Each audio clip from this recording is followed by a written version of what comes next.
Hello, everyone. Welcome back to Stream Dialogue. Today, we're going to discuss three topics, three events that happen throughout Africa that probably not getting much media attention. We're here to do some geopolitics, some analysis of what is the meaning for Africa going forward. So we spoke about the U.S. delegation visit to Bamako, Mali, I think last week, and we spoke about that they visited Burkina Faso earlier this year after a failed destabilization attempt by the imperialists and their local lackeys in the region.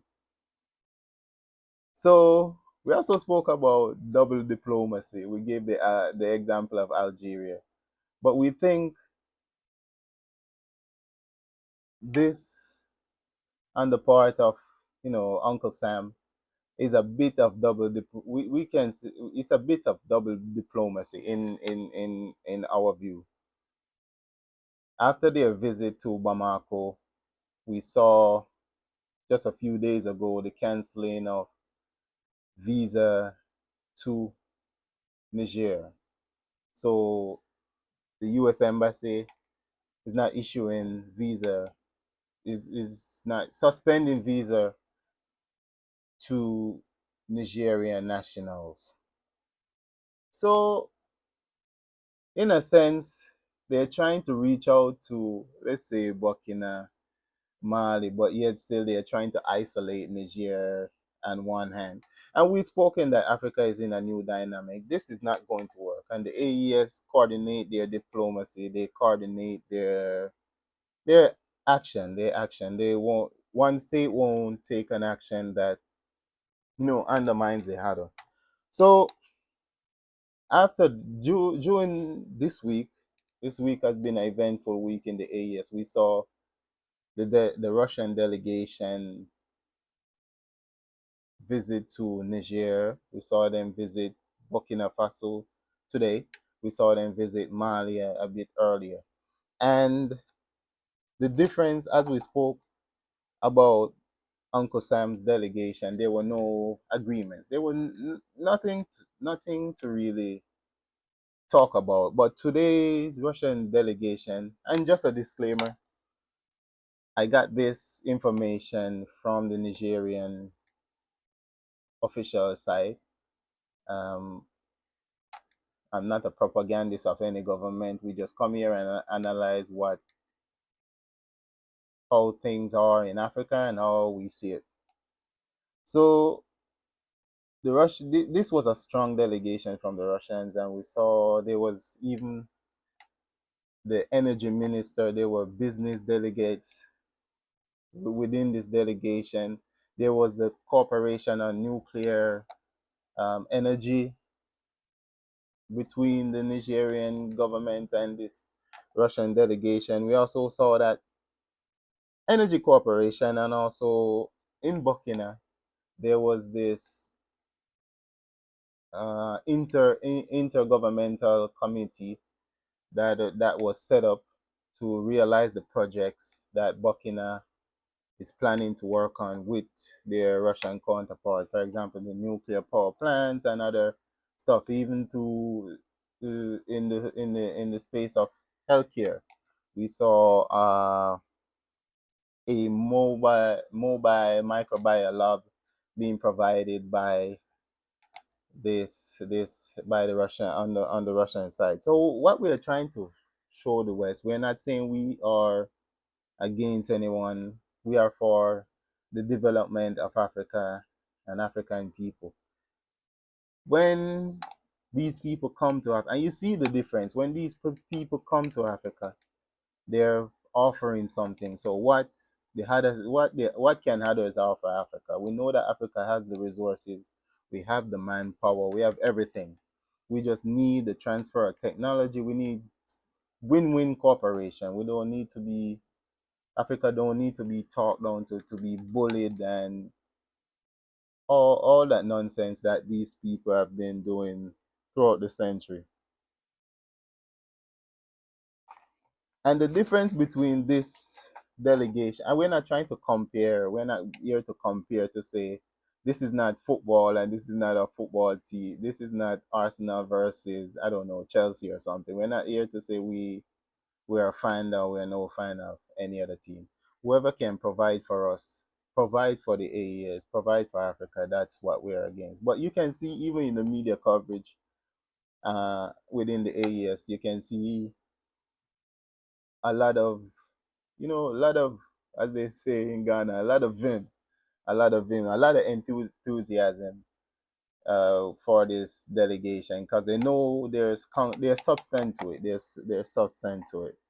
So we welcome this. We hope others who come to Africa they can offer their expertise. They can offer good investments. It's time that It's time that Africa transform its wealth to benefit its people.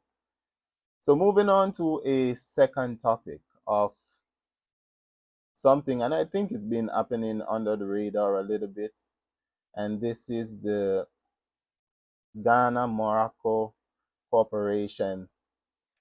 So Ghana has taken a policy shift. In my opinion, I don't agree with it, but this is state to state cooperation.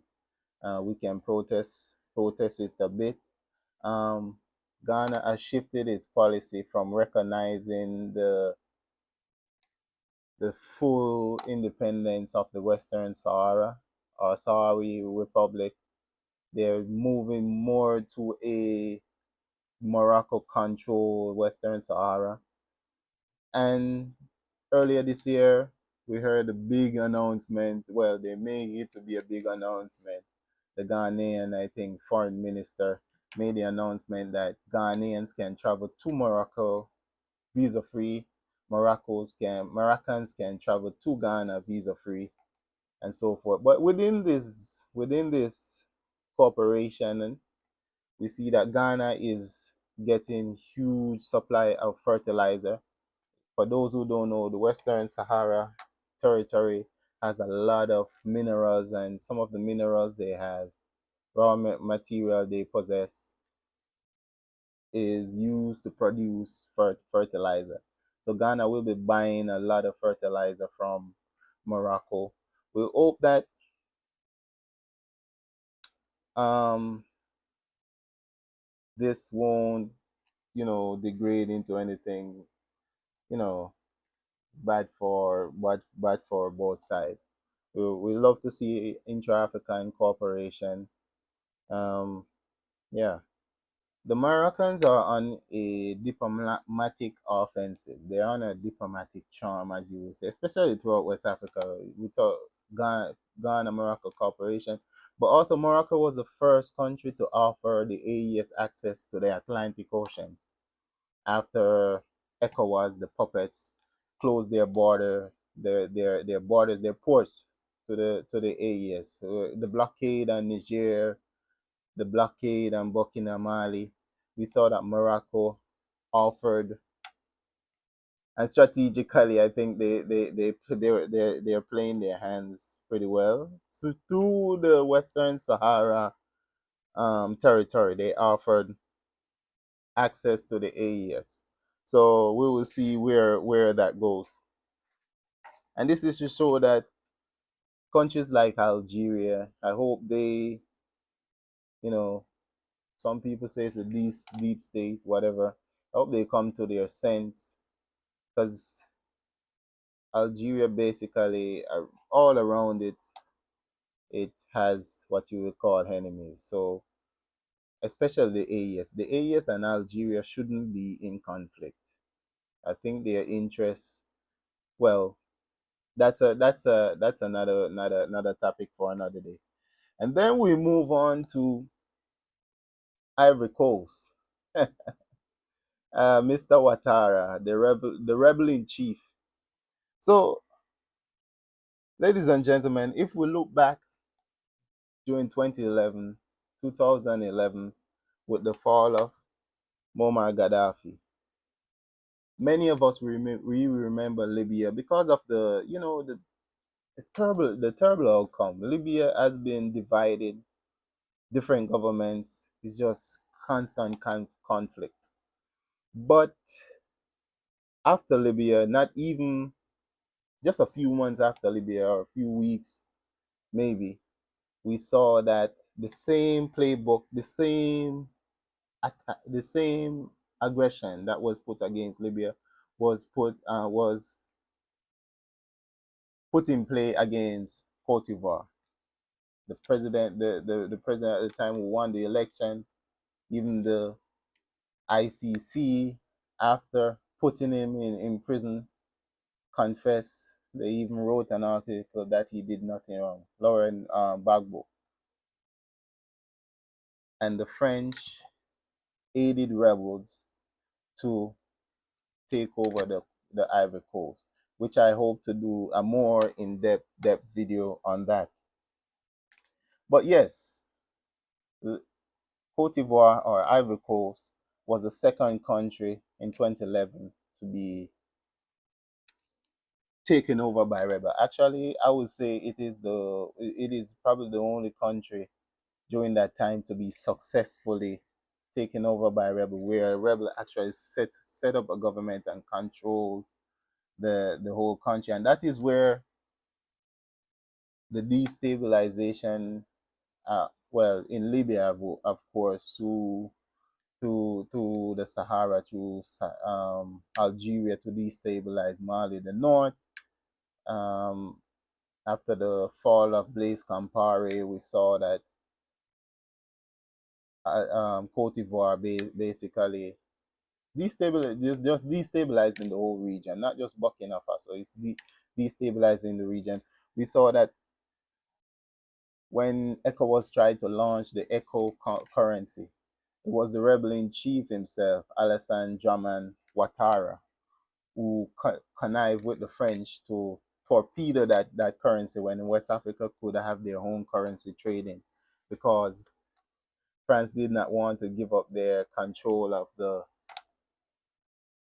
its colonies, He didn't want, he couldn't afford to lose those, and can't afford to lose those huge financial resource flow that is coming to France. But one of the thing, and before we go any further, we want to condemn the rebel regime, and we're not afraid to call these people out, because this is not a joke. This is not a joke, because these people, these these mercenaries, as we will call them, or rebels, whatever, in Ivory Coast, they're causing a lot of harm and agony throughout West Africa, specifically in Burkina Faso. It's constant destabilization attempt, their support for these mercenaries who are trying to overthrow the country. But we want to call out the brutal unaliving of a Burkinabe activist, Alain, I think his name is Alain Traore, who was basically tortured in an Ivorian, I think, dungeon. I don't know what they had him in, but he was tortured.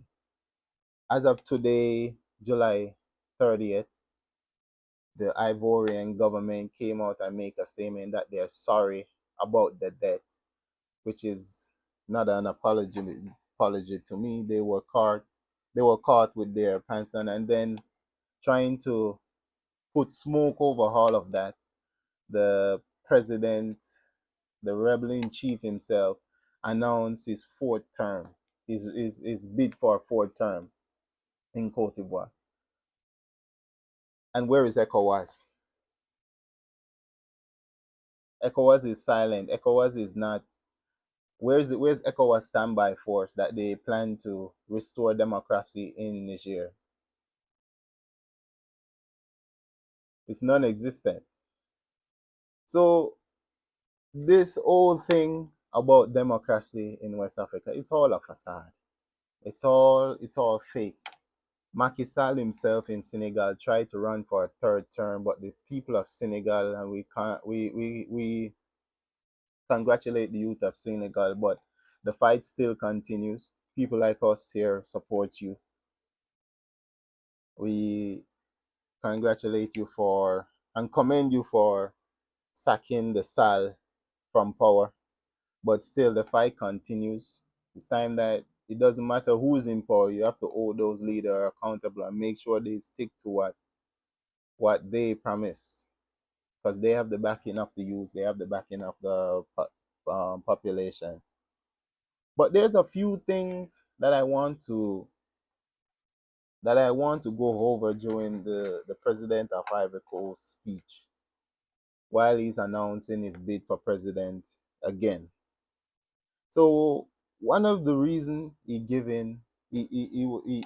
was that Cote d'Ivoire is facing, and he used this term, unprecedented monetary threat. So I want to give three things that he mentioned. Unprecedented monetary threat from who? Why is he saying unprecedented monetary threat? Or the reason why he's saying that is that France, he's speaking on behalf of France. Cote d'Ivoire is not facing unprecedented monetary threat. France is facing unprecedented monetary financial threat. With the AES, surely now is going to create their own currency, pulling out of the France CFA zone.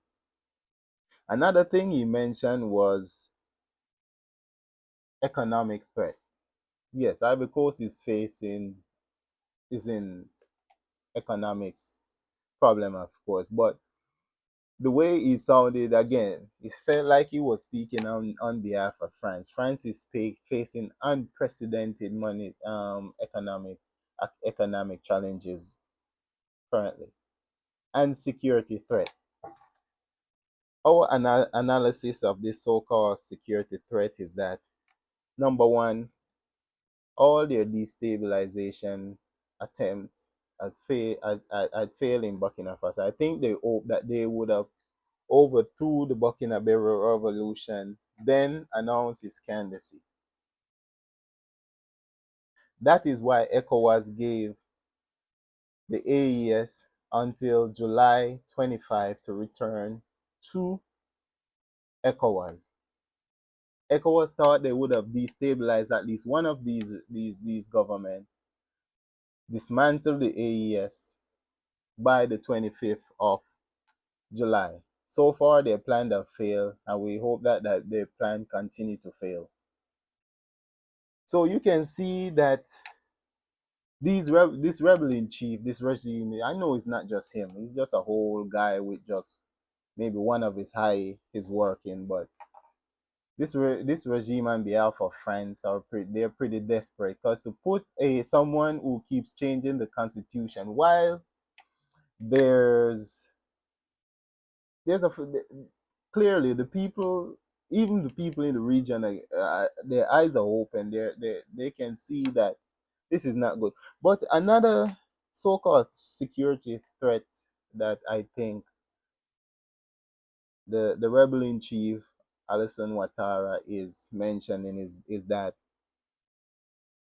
his population.